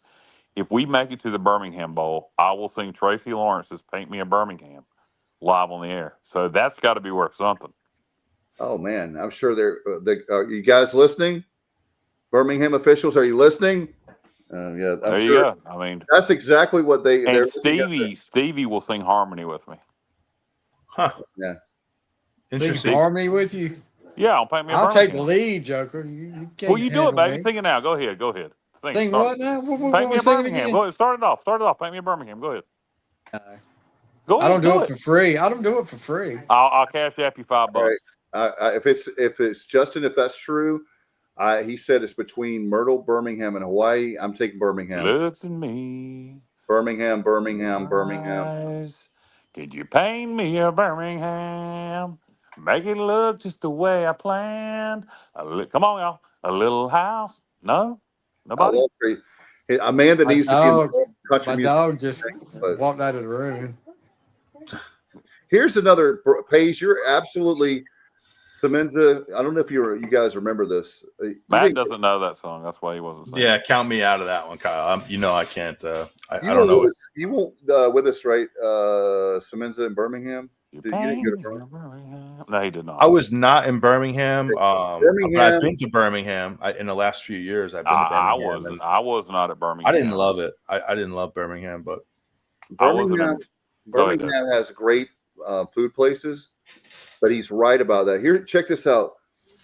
Pays, I can't talk tonight. Pays, I believe when we won that game against Coastal, the only thing that was open was like some kind of hotel bar. There was nothing open. Like everything was closed. Well, it was a weeknight, just like this would be. Yeah, but like that, just like with Dreamland Barbecue, they go, oh, is a bowl's going on? They were understaffed. It's a great venue as far as a food joint, and if you go, you definitely need to. That's where we go. Make sure you go to Dreamland. But it was they were. I just couldn't believe the disconnect on. I had forgotten about that. Pace, but yeah, there was like a lot of Pirates that wanted to go out and celebrate, like last year in Annapolis, and it was terrible. Well, they, as far as not having places, no restaurants, and I think it was a hotel bar that was the only thing open that night. But anyway, I didn't go to Birmingham because I was getting chemo that day. Wonk wonk. But maybe that would be something I would get to do this year. oh, Brian B. Pays, Dreamland is overrated. I'll take you some real soul food spots there. I have a radio station I can sell. Hey, Pays, sign me up. You know, brother, that I love food and I love restaurants, and I like those joints that where you go there and nobody knows about. So absolutely. Look at this. See, Justin, we shut that bar down at the hotel that night. I told you guys, I walked by it. I can't think of what brand it is, and they don't sponsor us anyway, so I'm not going to say their name even if I knew it. But it was a hotel bar there, and it's like, was it 10 o'clock at night? I mean, it wasn't like midnight or 1. It was like 10 o'clock. We won the game, and everything rolled up. So that would be my only negative about Birmingham. The stadium, Legion Field, was a dump. That first time we played them. Oh, that old stadium was horrible. Yeah, you got the downtown stadium now. Yeah, I love the downtown stadium. Exactly, Justin. Everything was closed at 10 o'clock, Matt. 10 o'clock in Birmingham. Yeah, that's Birmingham is not a small town. What kind of, 10 o'clock? Like, that's, college students don't even go out until 11 o'clock. So, yeah, I'm just saying, my point is, I get that, like what you're saying, Kyle, just like this year, it's a Monday. So I get this a Monday night, but it's a bowl game. Those people, and then look, if those people don't show up by 11, close the mother down. Yeah, well, there'll be somewhere. We'll figure it out. If we go to Birmingham, we'll figure out where to go afterwards. But so if Justin's right, Birmingham, and he's been wrong so many times before. But so if he's right this time, Justin, I'm calling you out. Birmingham, Hawaii, and Myrtle. Friends. Kenny, Justin, who else is next? I calls them like I see them. That was Kenny. I'm jealous of Kenny, honestly. I'm not going to post a picture of myself with my shirt off. But so Birmingham, Myrtle Beach, or Hawaii. Birmingham would be the most attractive of those three. I like Myrtle. It's an easy trip. I love the idea of playing Apple Marshall in that game or Southern Miss. All three of those opponents are appealing. Hawaii would be appealing to me if it's Boise, but typically when Hawaii is bowl eligible, they stay home in Hawaii. Great question from A-Win in Florida. How does equipment get to Hawaii? Yeah, that is a great question for Justin. Justin, can you answer that? I'm assuming they just fly everything over, right? There's only two ways to fly it or take it or you can do cargo ship, but how long would that take? How long would that take? Yeah, I don't know. Justin, how does that work? Could you be more specific? Like, how does like a cargo plane? Is it a cargo plane? Is it a private plane? How do we get? Do you know? Because it's been since 2006, since we've been to Hawaii. 2007, yeah, correct. It's been since 2007 since we've been to Hawaii. So, I'd like to know the logistics. Cargo ship takes 3 to 4 weeks or days. Days, I think. That's what he's saying. We need like the movie Planes, Trains, and Automobiles to get Justin. Justin needs to fly, or drive out to Cali. They put it under get the plane equipment on a boat it to Hawaii, and get everything set up. FedEx plane. Wilson. He said 3 to 4 months. Justin said they put it under the plane they charter. Are you being serious? Yeah. Okay, I know obviously passenger planes have a lot of cargo room. I guess they'd have enough to carry all our football equipment. But again, planes have weight capacities too, though. So that's nuts. Right. I would think that's a ton of weight to add to a plane. Yeah, well, I guess the size plane we're using is not like the typical. No, you're going to Hawaii. So, yeah. It would have to be a bigger plane just to make it over the Pacific. Exactly. Yeah, it's usually a bigger plane than normal. Okay, yeah. Okay. Yeah, I think we're going to need a bigger plane. Yeah. Okay, Interesting. That is a good. Justin, I don't know how much are you involved because you guys are your family is the freight. You guys haul the hauler. Do you guys have anything to do with the logistics if the equipment's being flown out? It's a 767 or a triple 777. If Justin's family and them have anything to do with the logistics, if Okay, they get the big plane and then they get a U-Haul once they get. Yeah, if we go to Hawaii, Justin, and you guys are involved with the logistics for that, we're going to have you on as actual guest because that is incredibly interesting to me. As long as you want to do it, They'll take it to the airport. He's saying, but he'll have more details. So I think if right. we go to Hawaii, I think Justin will be. We should have him on as actual guest. I think that's a very interesting conversation. Good Lord. Hey, I got a question. I got a question for you guys. So if what are you good Lord now, Stevie?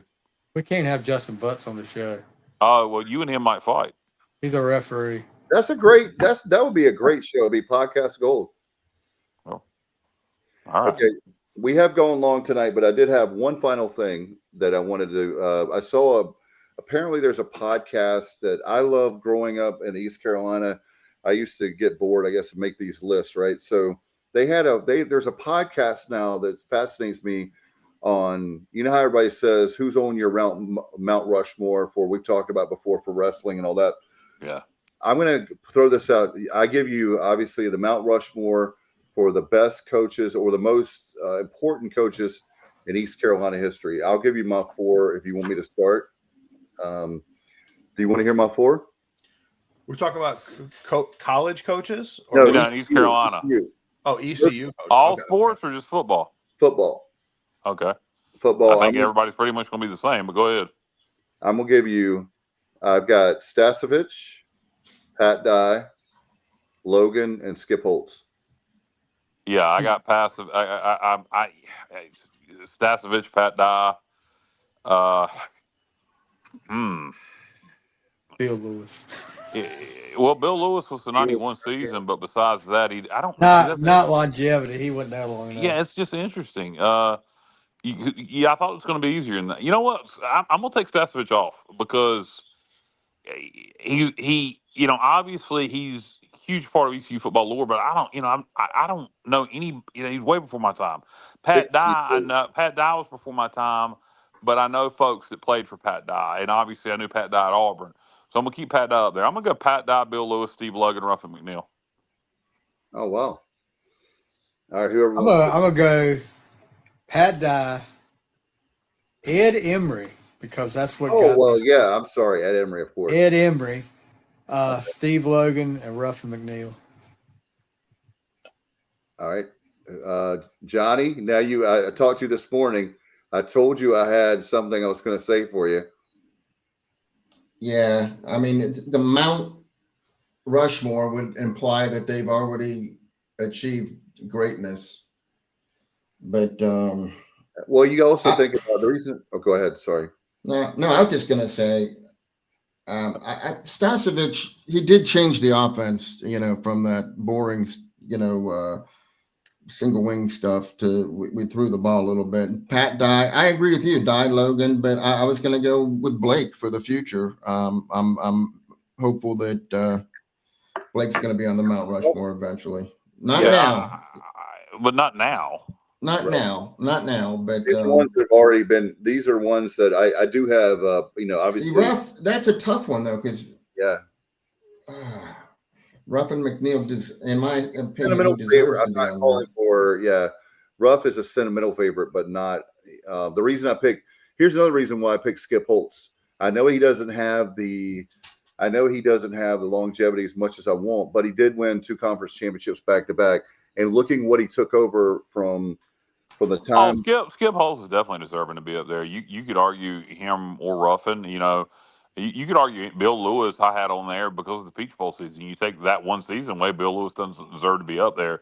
But being it's the greatest season in ECU history, you don't have to explain why Skip's up there. I think that's fine. I went Pat Dye, Logan, Ruffin McNeil, Bill Lewis. So Matt, who you got? I mean, I think you guys are all forgetting about JT. And Scotty. Yeah. Hey, I don't know. well, I'll hey, take you guys. I got Whatever one you for guys. you. We could do like the Raspberry Award they have for films. How about the and I'll let you tell yours, Matt. But how about the worst 4 coaches in ECU football history? Ooh, I don't know. Worst 4? No, give your best 4 first. Yeah, your best 4. Your best 4. I mean, you got to have, obviously, Logan, Skip. I was partial to the rough years. I thought were fun. Some really good teams. And then the 4th one, I don't know. I'd have to go back. I don't know. Bill Lewis or Pat Dye? I would probably say Pat Dye. I mean, but, that would probably be it. And Monica mentions John Christenberry. We talked a lot about him. He is in my consideration, Monica. The thing is, he had this more important thing called a war, World War II, that he left the university. And I do think that he needs to be strong consideration because he's actually the guy that he's the first. I think he was the first successful coach we ever had. And he coached football, basketball, and baseball, Matt. That's amazing. Yeah. Isn't go ahead. He left. I think he can't go ahead. He got dropped. I didn't realize he left. So yeah, okay. Yeah, I would have to say, wow, the worst coaches. It would have to be obviously John Thompson. You have to go John. John, Scotty. Coach Art Baker had good players, but we were playing back then, Matt, if you remember. The schedule was brutal. That was back then. I mean, the coach. What about Coach? I think it's saying right before before Pat that went to UVA. What was his name? Sonny Randall. So before Randall was a coach McGee, who was here 1 year and left for Duke. That's because that was his Duke is his alma mater. Yeah, but he was pretty crappy. He had a bad season. I don't know how he got the Duke job. I don't know. So yeah, he was bad. But I think obviously, I think JT, Scotty Montgomery, and then Art Baker are the ones that people are gonna remember. Monica, I love you. You always are such a great contributor. We need to have Monica as a special guest host one night. I don't think you could put Houston on there because he did go to 2 bowl games and had a win. Had a win over BYU on the road. Beat a UCF team that was just outside the top 25. I don't think you could put Houston on the worst coaches list. I agree with Alan Vick's comment about Art Baker. Yeah. Art Baker's a good coach, a brutal schedule. He did a lot of good things, setting up Bill Lewis and beyond. Yeah, he had a lot of players. But your record is your record. He had good players. Oh man. Look, I mean, Kyle, you go back and look at that schedule. Why we played all the teams. So did Bill Lewis. Auburn, the Penn States, Bill Lewis did that too. Bill Lewis did what? He wasn't playing Auburn and Penn State. He played Illinois. He played Illinois. I mean, 89, 90. Hey, I cut out. I was trying to comment earlier, and I cut out because I got disconnected. Yeah. But so I was saying Bill Lewis.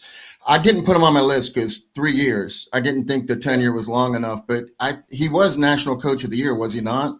He was. So that you got to put him. Yeah, I'm going to put him on my list. I'll take Blake off for now, and Blake will be a future ad, hopefully. But so I'm going to put Bill Lewis in because if he's National Coach of the Year, he's got to be on that. Yeah, that's a really good point, JR. Like if you ever go back and look at Bill Lewis's staff here, some of the guys who are on that staff. Oh man, yeah. And Johnny could probably recite them all in a second, but like. Can you? I mean, Johnny, they had. I mean, I'm not trying to put you on the spot, but like there were some big names on that. Logan, staff. You had Logan on that staff. You had Jagozinski was on that Jeff staff. Jagozinski. Right? You had at one point you had Tommy Bowden. Who's the guy that coached at what was Chuck it? Spagano, the guy that Yeah. Pagano. Yep, Chuck Pagano. You had obviously, Jeff Connors was a young up and comer on that staff. We had some good ones for sure. Yeah. Ruffin was on Logan's first staff, right? He Mark wasn't ever on. Riggs. How about that one? Yeah, Mark Yeah, Rigg, that's what yes, I Good yes, call. Mark Rick. Rigg, very good call. Yes, That's a Hey, hell of a staff. My God. I mean, the first year Art Baker coached, listen to the schedule. Did somebody get State, leading off with State, Penn State, who was ranked number 10, Miami, Florida, South Carolina, Southern Miss, Auburn, and LSU. what was the rest of the schedule? I mean, he had Tulsa, he had Temple, and Southwest Texas State. But God knows, they went to Penn State. They played Miami at home, South Carolina at home, Yeah, it's Auburn brutal. at Auburn. It was brutal, and that was the life of an independent back then, and that was over scheduling as an independent. But sometimes That you was had to trying to do make that. money back, is what it Yeah. was. You know how you can make money winning football games and selling tickets. We did Yeah. sell. We have sold tickets over the years, or we wouldn't have 10 million people come through the doors as we had this year. So we have sold tickets. It's just a matter we had people coming. We were just not winning the games that we should. But worst AD that now people are throwing worst AD. Oh gosh, No, Kyle. no. Well, Kyle. you know what? All right, here's the Mike Hamrick. Okay. Confer was divisive. If you in the worst decision ever to fire Ruffin McNeil, Confer was not bad at scheduling. So everybody has everybody has their positives. Confer had no He is still. personality. Confer had no personality. He did not know how to handle money. He wasted money. He did not know how to identify with people. He had absolutely no personality. And then the biggest mistake he made was firing Ruffin McNeil. And then his little whatever she was, Shelley Vinegar, was one of the. Let me tell you something right now. There was so our buddy John Bream had a Facebook page. It was Fire Confer Facebook page, and it was going strong. And there was a night, and Shelley Vinegar had to be drunk off her ass that night. She sat on that Facebook page, in public for anybody that was to see, and argued with me and John Breen for 2 hours one night in public. It just said asinine. She should have been fired just for that interaction, or at least reprimanded. It was the most ridiculous. So Confer's the worst AD in ECU history because of the shape he left us in. Hamrick's right up there, but the bigger problem with Mike Hamrick was not William Muse. Help me out, Dave. The chancellor that was from Auburn. Oh yeah. That clown that came in. Yeah. So what happened? You had Mike Hamrick, okay, and Steve Logan hated each other, and Hambone fired Logan. Well, Hambone wanted to fire Doc Holliday, who went on and hired him at Marshall and did a great job at Marshall. Right? Huh? You talking about Ballard, Steve Ballard? That comes to mind. Is that who you talking about? Ballard? Yes, Steve Ballard. Steve, was that his name? I don't want to call the wrong AD, but so you had Logan and Hamrick hated each other. Okay, so when he fired Logan, the chancellor prior was it William? Who was the chancellor here during? You're right, Muse. Muse was here, so Muse kind of kept Logan and Hamrick apart. When Muse retired from being the chancellor, he still worked at the university. Steve Ballard, was it Steve Ballard? That does not sound like the right name, Dave. I'll look it up. But the AD came in from Auburn. Or excuse me, the chancellor came in from Auburn, and he was an ass. And he wanted an SEC guy. So he was perfectly fine with Hamrick firing Logan. Hamrick wanted to hire Doc Holliday, who went on to be the head coach at Marshall and did a great job at Marshall. He was an assistant at NC State at the time. Had we hired Doc Holliday, we would have been just fine. But the chancellor insisted that we hire an SEC guy. Mm-hmm. John Thompson was not a Mike Hamrick hire. That was the chancellor at the time who came here from Auburn, whose name we cannot think of. It might be Muse. Ballard didn't start to 2004. Yeah, Ballard was good. Ballard was here. That was here under Terry Holland and all that. No, he was here for. How is nobody remembering who the chancellor was when Logan got fired? Somebody, listener, somebody. Richard Hey, Aiken? who? It said Aiken, but I thought Aiken. I thought there was somebody before after Aiken. Just look up Auburn Shelton. chancellor. Huh? I mean, wasn't Shelton like the interim between Muse and Ballard? Muse. Hold on, I'm gonna look this up. You talk amongst yourselves. Muse took over for Aiken, and then I guess the interim, and then they hired Ballard. Yeah, but there was someone in between there. I think it was it Shelton? I don't know. I didn't. Well, Kyle will give us the answer. Yeah, it's William Muse. Brian Pace said, yeah, it's Muse. He's definitely the one. And then when Ballard came in, he was like, he cleaned up a lot of the good stuff. Okay, Shelton was the interim after Muse, and then you had Ballard. So it was William Muse, only here for 2 years. Yeah. Okay. Muse. So William Muse came in 01, and he wanted. So Logan and Hamrick hated each other. So Hamrick wanted Logan gone. William Muse finally gave it the okay because he wanted an SEC guy. Hamrick wanted to hire Doc Holliday. So I can understand Hamrick not getting along with Logan because a lot of people don't get along with Logan. I like Logan. I know some of his former players that don't like him. So the problem really wasn't actually, if you look back at it, and Logan's attitude at that time, the BCS thing had gotten to him. Yeah. He was done with recruiting. Looking back on it, I think had Hambone been able to hire Doc Holliday as he wanted, we would have been fine. But the problem was the chancellor at the time was insisting on an SEC guy, William Muse. John Thompson was a William Muse hire, not a Mike Hamrick hire. So that was a long-winded answer to Jeff Comfort's the worst AD in ECU history. And then we had Terry Holland, who hired Skip Holtz, Ruffin McNeil. Terry's the best AD in ECU history. Yeah. And and I'll say that because I think Peach Bowl boy, Dave Hart, I think has ruined his reputation by that bull crap. Do we ever get the results of the deep dive? It's still ongoing. Okay. It's that yes, Matt dropped out. I think he was ready to go to big guys. Yeah. And I think we all probably are at this point. Yeah, it went a bit long-winded. Yep. All right. And there goes Stevie. Yeah. What's funny is we're losing more hosts than we are listeners. So it used to be the other way around. So I appreciate everybody being a part of the show tonight. And any final thoughts, guys, before we get out of here? I think we've said all that needs to be said. All right. Well, we have our big preview coming up, FAU. As, again, Pirates lose 58-28. We'll flush this out. We'll have a great time, I'm sure, in Boca Raton on Saturday. We'll see how that goes. And that's a noon kickoff, guys, right off the top of my head. Isn't that right? Noon ESPN Plus. All right, noon ESPN Plus. All right, we'll get out of here. Thank you guys so much. We appreciate all of you. A huge crowd once again. So awesome to see that. Thanks to everybody commenting and chatting with us tonight. We'll get out of here. Again, we'll be back with you Wednesday night at 8 o'clock. This has been the Pirate Football Playback on the Sports Objective. Good night, everybody, and go Pirates.